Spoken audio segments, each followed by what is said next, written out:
بمناسبة تنظيم فعاليات الأسبوع المدرسي بعد انتهاء الموسم الدراسي 2023-2024، هذا الفعاليات اللي منظمة من قبل مديرية التربية لولاية جيجل، تم مشاركة أفراد فرقة حماية الأحداث في هذه الفعاليات.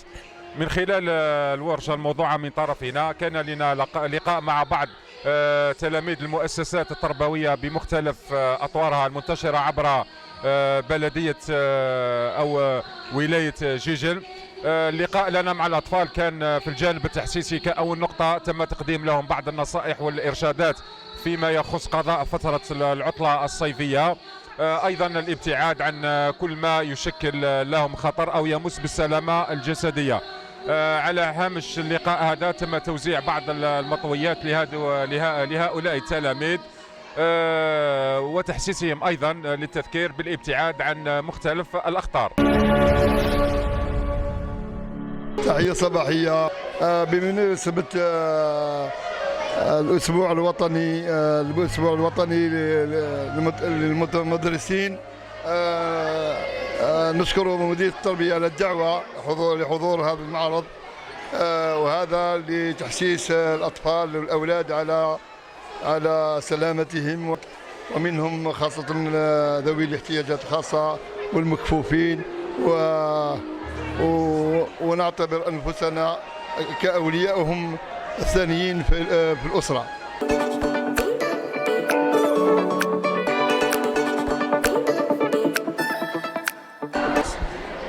بمناسبة الأسبوع التربوي لمديرية التربية لولاية جيجل، شاركت الحماية المدنية لولاية جيجل في هذه التظاهرة الثقافية التوعوية.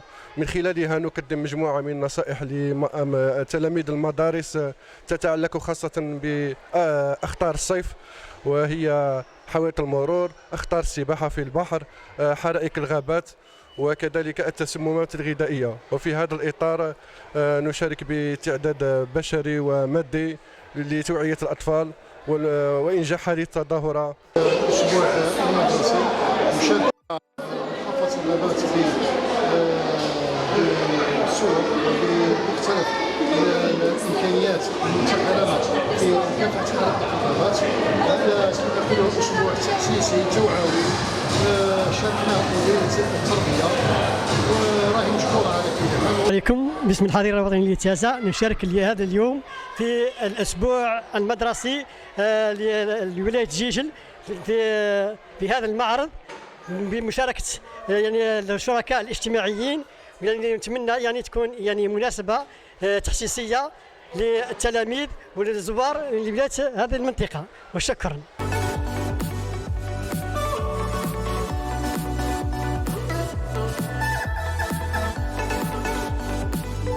مديرية البيئة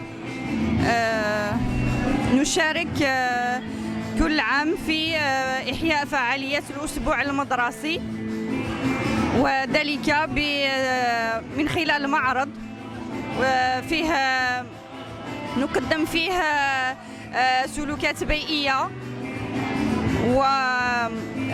ونقدم أيضا مسابقات في التلوين والرسم للتلاميذ. بسم الله الرحمن الرحيم.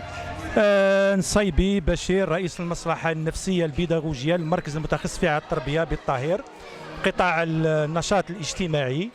اليوم في إطار الأسبوع المدرسي لولاية جيجل نحضر ونشارك ونرافق هذا الأسبوع بمجموعة أنشطة. معرض على سبيل المثال، عندنا معرض، وقدمنا كذلك فرقة الأحداث مهرجين قاموا، وهذا كله في إطار المشاركة في الأسبوع المدرسي من جهة، وفي نفس الوقت من أجل إدماج وإعادة إدماج الأحداث الموجودين على مستوى المركز تاعنا في المجتمع، بحيث أنهم يشاركوا معنا في هذا اليوم وداخل المجتمع، وهذا نهيئوهم ونحضروهم للعودة تاعهم الطبيعية للمجتمع مرة أخرى.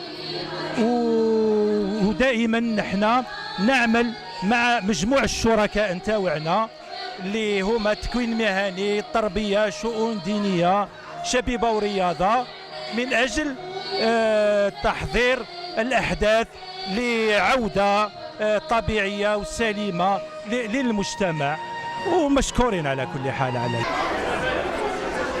احنا ممثل الخلية الجوارية للتضامن، تحتوي سيارة مديرية النشاط الاجتماعي. المشاركة تاعنا في هذا الأسبوع المدرسي لسنة 2023-2024 يتمثل في تنظيم حملات تحسيسية حول مختلف الآفات الاجتماعية، ومنها المخدرات، التدخين، حرائق الغابات، التسممات الغذائية، والعنف بكل أشكاله. وهذه يعني الحملات توعوية تحسيسية للتحذير واجتناب هذه الآفات الاجتماعية، وموجهة خاصة لأطفالنا وتلاميذنا الأعزاء. بارك الله فيك.